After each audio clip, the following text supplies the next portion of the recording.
mereka bisa menjadi salah satu pemain besar di aplikasi industrinya, apakah itu pertahanan ya ujungnya segala macam dan hal-hal yang lain.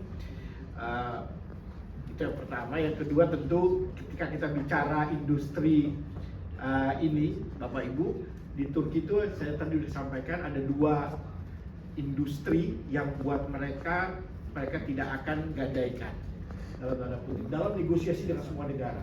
Apapun mereka akan pertahankan, termasuk dengan Indonesia. Mereka sudah bilang pokoknya kamu mau minta apa aja kecuali dua ini. Yang pertama tekstil, yang kedua baja. Jadi mereka sudah pasang dari awal. Kita mau negosiasi free trade agreement, tapi tidak dengan dua industri ini.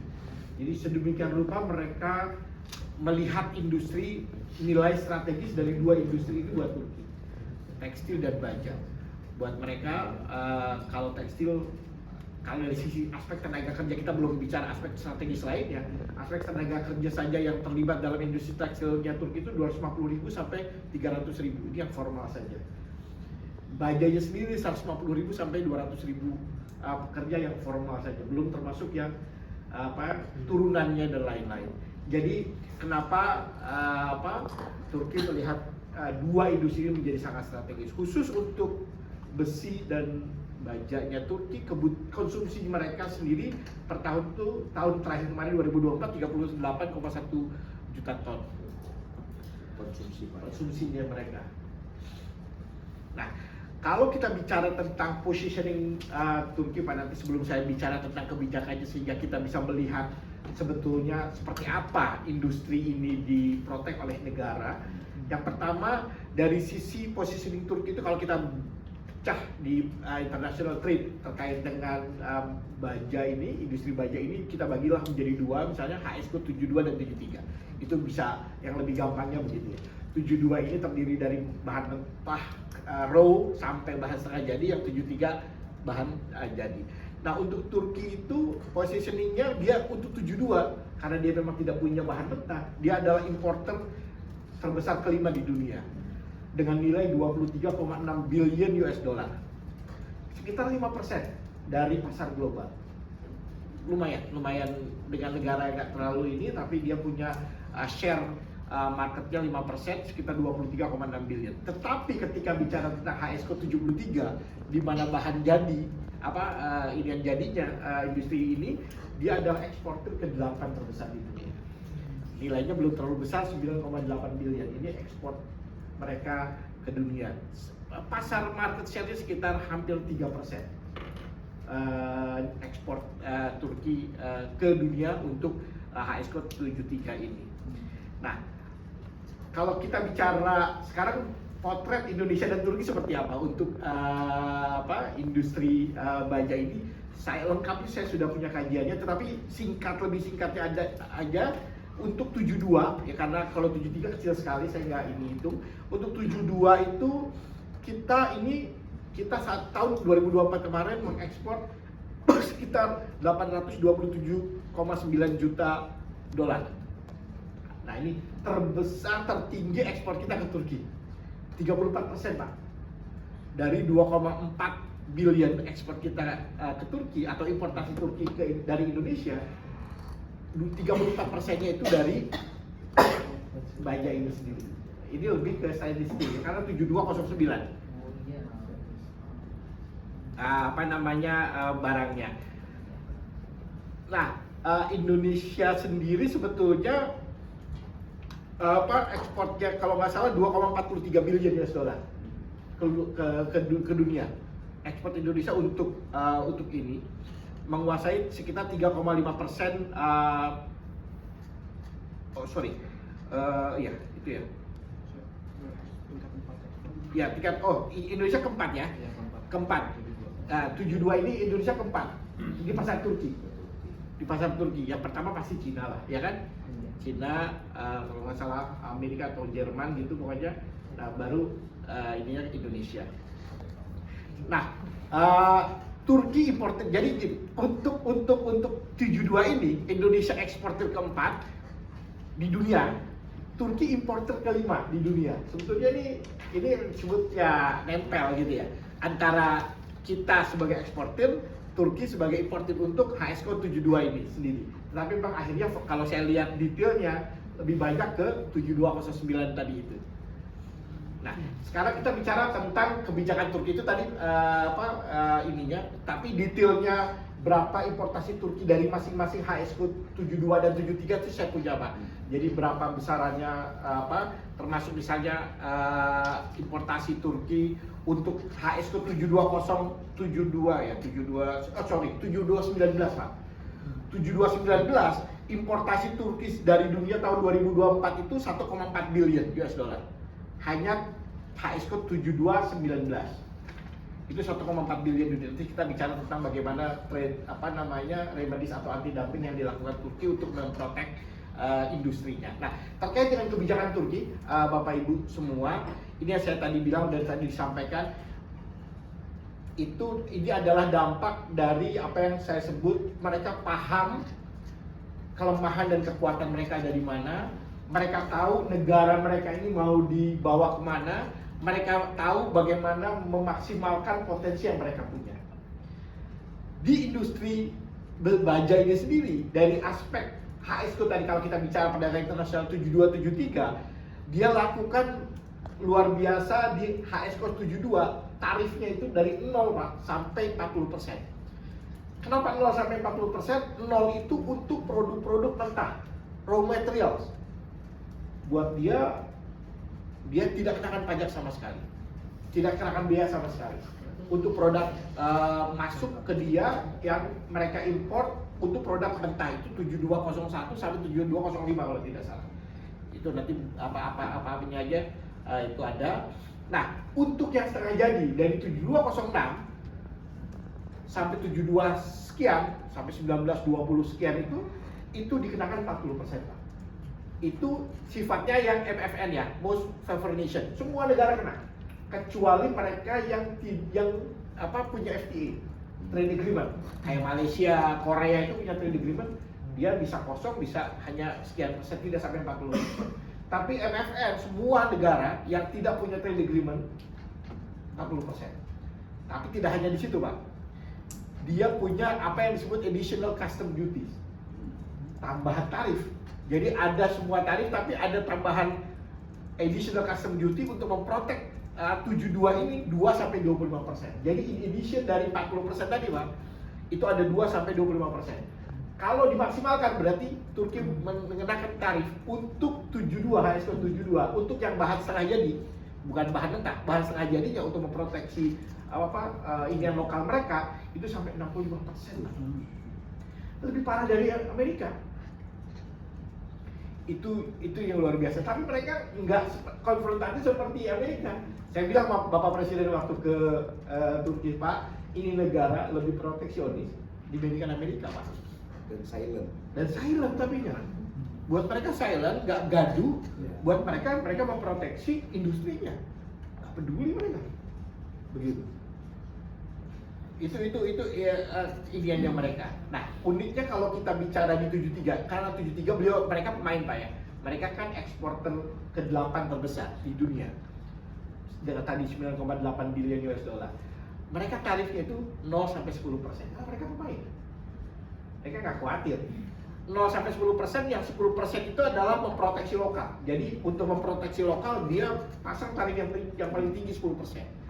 Nah, untuk bahan-bahan yang untuk konsumen mereka ini udah pasti kita nggak memproduksi, tapi konsumen mereka butuhkan itu pajaknya cuma 2,7%.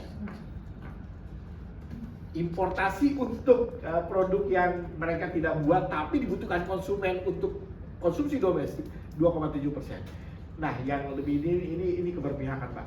Tapi untuk ini yang khususnya kita lihat. Tapi buat mereka untuk produk-produk atau komponen-komponen konstruksi untuk baja, perumahan, segala macam untuk konstruksi 0%, Pak. Kenapa? Karena tadi saya sudah bicara dengan Pak Johan juga, Turki adalah the second largest construction company operating overseas. Jadi setelah China, perusahaan konstruksi terbesar di dunia adalah Turki. Nah, kita nggak pernah, saya juga baru dengar ketika di Turki, Pak. saya lihat seolah Turki itu jadi pemain besar untuk konstruksi. Makanya kebijakan untuk importasi baja komponen untuk alat-alat konstruksi nol. Karena untuk industri konstruksi mereka itu kira-kira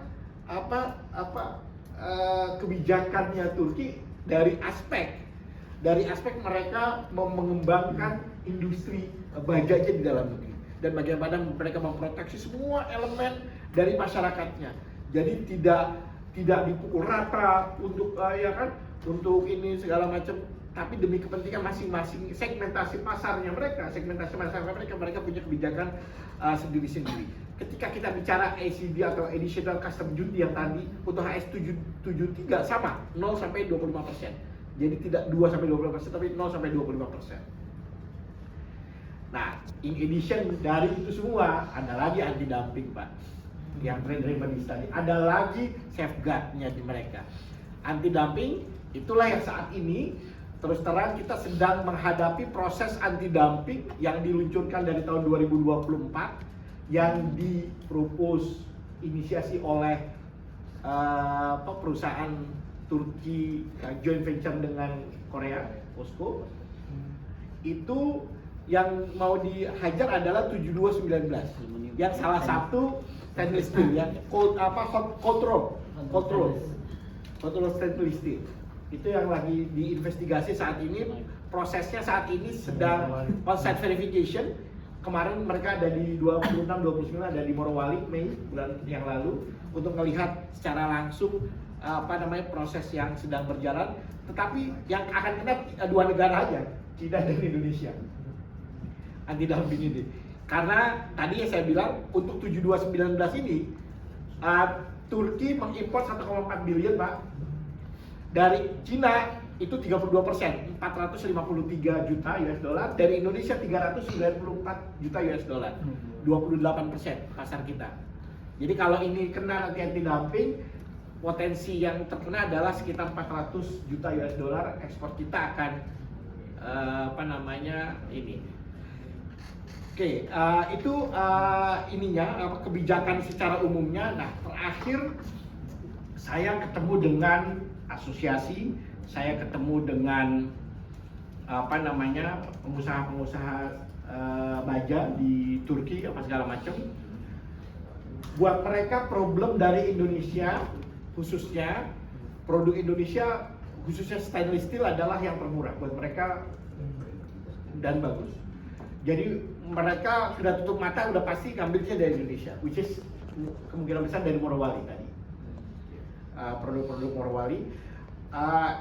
Buat mereka, problem mereka adalah alokasi untuk bahan baku dari Indonesia. Tapi ini bukan hanya stainless steel, yang lain-lain juga. Mereka tidak bisa ekspor ke Eropa. Karena Eropa kalau dia tahu itu barangnya dari Indonesia, aluminium, besi, baja segala macam, kena lagi pajak 20-30%. Mereka nggak bisa compete di pasar Uni Eropa. Itu salah satu kendala buat mereka. Kenapa mereka hanya mengalokasikan importasi dari Indonesia untuk produk kebutuhan domestik atau pasar lain selain Uni Eropa. Dalam hal ini Timur Tengah, Asia Tengah, dan Amerika. Tapi untuk yang Eropa terpaksa dia ngambil dari negara lain termasuk Malaysia untuk bahan mentahnya. Karena kena additional tax dari Uni Eropa. Dan mudah-mudahan dengan kita finalisasi CEPA dengan Uni Eropa, hal ini, kendala ini tidak ada lagi, Pak Johan. Mudah-mudahan. Artinya perusahaan Turki punya keleluasaan untuk mengimpor bahan-bahan mentah termasuk semua baja itu dari Indonesia untuk pasar mereka yang di Uni Eropa. Karena terus terang Bapak Ibu, Turki adalah production base-nya dari Uni Eropa. Mobil mereka khususnya yang menengah ke bawah, bukan yang Mercy ke atas ya, yang Mercy, BMW, segala macam yang kelas atas, itu hampir 90% pasar Eropa itu produksinya di Turki. Prancis, Italia, Jerman. Jadi bahasanya kemarin Bu Menkyu ketemu Menkyu Turki, dia bilang saya udah pajetin mobil-mobil mewah yang dari Jerman, yang dari Italia, dari mana-mana Eropa pokoknya, bahkan dari Amerika 300%, tapi orang Turki masih bisa beli katanya. Padahal 90% mobil-mobil kelas menengah ke bawah yang ada di Eropa ngambil dari Turki semua. Nah, itu gambaran bagaimana memang industri jadi karena mereka itu lagi satu lagi yang tadi Pak Johan sampaikan, mereka paham betul ekosistem di semua industri, Pak. Ekosistem di industri kesehatan, industri baja, industri tekstil, semua ekosistem termasuk industri pertahanan. Kenapa dia menjadi pemain ke-11 terbesar hanya dalam 20 tahun terakhir, dia bisa menjadi pemain terbesar ke-11 alutsista, dan pemain ke-1 drone saat ini itu adalah Turki, karena memang mereka membangun ekosistem. Mereka bilang, Pak Johan, dia bilang, kita kemarin habis deal membeli dalam tanda kutip, karena kita membangun bersama juga kapal terbang generasi kelima. Jadi yang bisa membuat jet tempur, Pak, generasi kelima itu cuma 4 negara di dunia ini: Amerika, Rusia, Cina, dan Turki. Kemarin kita baru deal 10 billion 48 jet tempur itu. Dia bilang satu industri kan yang bikin memang susah, tetapi elemen komponen-komponen yang melibatkan lebih dari 3.200 perusahaan termasuk UMKM. Itulah yang masuk ekosistem dari industri pertahanan Turki, Pak. Kenapa dia berani menginvestasikan? Dia bilang, saya investasi dari 15 tahun, dari tahun 2010 investasi di memproduksi jet tempur sendiri itu sudah habis 3,5 billion, Pak. Belum satu pun pesawat yang masuk ke jajaran Air Force-nya dia. Dia masih butuh juga F-16 dari Amerika segala macam. Itu baru masuk nanti pesawat yang baru itu yang kan itu 2028. Itu sudah habis 3,5 billion US dollar. Dia berani investasi segitu besar karena dia tahu ini akan menjadi industri masa depan di mana mereka harus self reliance, tidak bergantung kepada negara lain, karena ini menyangkut kedaulatan mereka. Tetapi dia tahu juga impact dari membangun 3,5 billion ini hidupnya lebih dari 3.000 perusahaan-perusahaan terkait yang disebut ekosistem tadi. Itulah kekuatan dari policy yang yang dilakukan oleh Turki untuk mengembangkan ekosistem industrinya, termasuk industri baja ini. Nah, terakhir, Pak, saya kemarin ketemu dalam konteks perumahan 3 juta rumah kita di sini. Saya ketemu dengan satu prefabricated yang memakai baja itu, Pak. Yang dia bilang memproduksinya per 5 menit itu berapa, karena semuanya bahasanya dia, Rizal, saya tuh cuma tinggal masukin kode di komputer kita, karena semua otomatis. Baja yang kita masukin ke dalam itu udah jadi bentuk rumah. Kita mau bikin 1000 rumah, tinggal masukin kodenya, tinggal masuk, itu bajanya masuk ke mesin itu udah jadi. 5 menit itu menghasilkan berapa puluh rumah untuk ininya. Nah, ini adalah juga dia tuh impor semua barangnya karena dia tidak punya bahan mentahnya juga ininya untuk industri perumahan itu. Dan saya bilang kalau kita mau bangun 3 juta rumah, kenapa nggak kamu bangun di Indonesia aja? Bajanya kita punya, saya bilang gitu. Dan pasir silika, Pak. Jadi bahannya cuma 2 untuk prefabricated itu, baja dan silika itu ya, pasir silika panel, dia bilang gitu.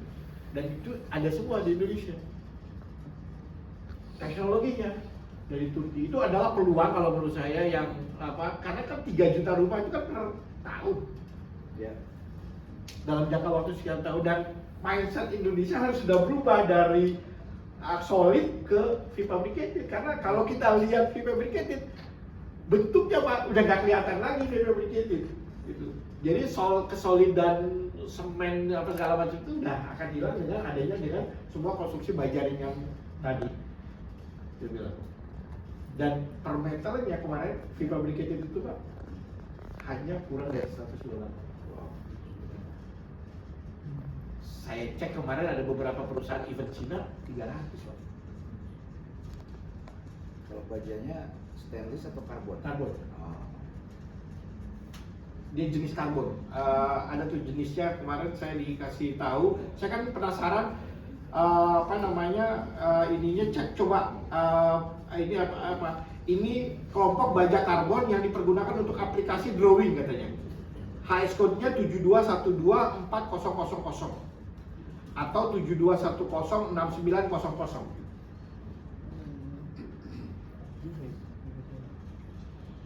Tapi memang katanya Indonesia tidak ekspor banyak untuk produk ini. Nah, saya pengen dapat masukan dari teman-teman asosiasi.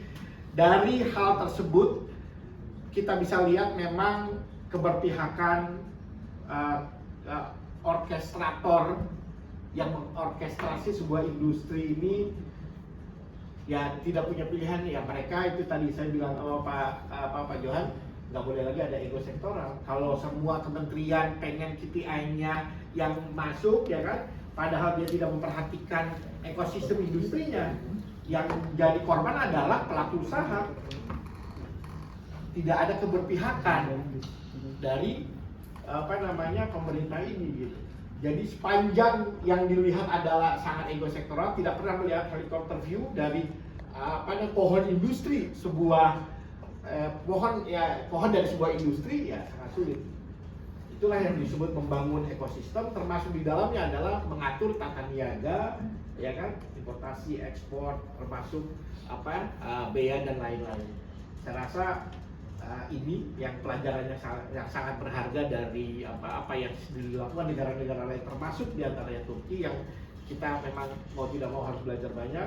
Dia tidak punya bahan baku sama sekali Pak, tapi dia bisa menjadi salah satu pemain global. Meskipun dia tahu dia hanya bisa menjadi pemain global di bahan jadi, karena bahan mentah buat dia harus impor karena dia tidak diberkahi Tuhan sumber daya alamnya yang ini. Tetapi dengan dia punya keterbatasan sumber daya alam, pengelolaannya dia tahu banget di mana dia harus main. Itulah dibangun industrialisasi di situ, itulah kebijakan pemerintah masuk di situ, dia bangun ekosistemnya dan lain-lain, sehingga Turki bisa menjadi salah satu pemain, termasuk pemain di industri pertahanan saat ini yang memang dasarnya adalah pakai baja tadi. Itu mungkin Pak dari saya. Saya ingin dengar pada kesempatan ini sebetulnya masukan dari semua teman-teman di asosiasi untuk bagaimana apa yang bisa saya lakukan di sana, peluang apa yang bisa saya cari, apa yang bisa saya bantu. Saya nanti akan bagikan kartu nama saya ke semua. Handphone saya silakan hubungi saya 24 jam. Terus terang saat ini Pak, saya sedang mengkonekkan beberapa, misalnya kayak tadi konstruksi tadi, ada teman-teman yang lagi bergerak untuk membangun 500 rumah sakitan, di mana pembiayaannya sebagian juga dari Turki dan kontraktornya dari Turki yang 10,3 billion. Sekarang dengan 170 rumah sakit itu sudah mau deal, mudah-mudahan bulan depan sudah mulai groundbreaking pembangunannya dan lain-lain. Itu adalah upaya kita bagaimana mengkonek.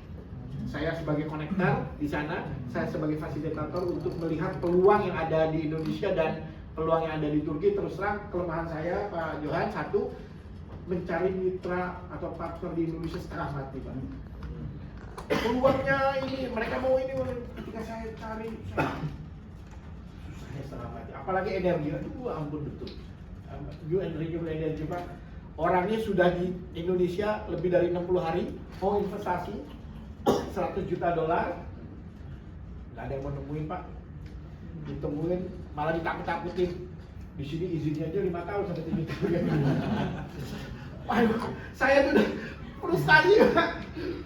Tapi ya itu ya negara kita, ini kita realitanya itu yang harus kita hadapi. Kita harus bisa jelaskan dengan baik.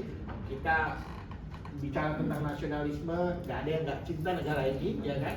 Kita sangat mencintai ini, kita berusaha sekeras mungkin, mudah-mudahan apa yang bisa kita lakukan, kita bisa lakukan di di Indonesia, hubungan Indonesia dengan Turki ini, termasuk untuk membangun industri strategis. Negara tidak akan bisa maju dan mandiri tanpa industri bajanya bisa mandiri dan maju Pak. Itu menurut saya pelajaran penting dari apa yang saya lihat di Turki, buat mereka kalau industri tekstil adalah industri padat karya, banyak orang yang ini, tapi kalau ini padat modal dan strategis Pak, karena semua kalau mau negara menjadi negara maju ya industri bajanya harus maju, kalau enggak ya kita lari di tempat Pak, di sini aja. Demikian Johan, Pak Yeri dan teman-teman semua, terima kasih. Mungkin saya agak mengambil waktu agak lama. Terima kasih Pak, terima kasih. Assalamualaikum warahmatullahi Kita applause dulu buat Pak Yeri.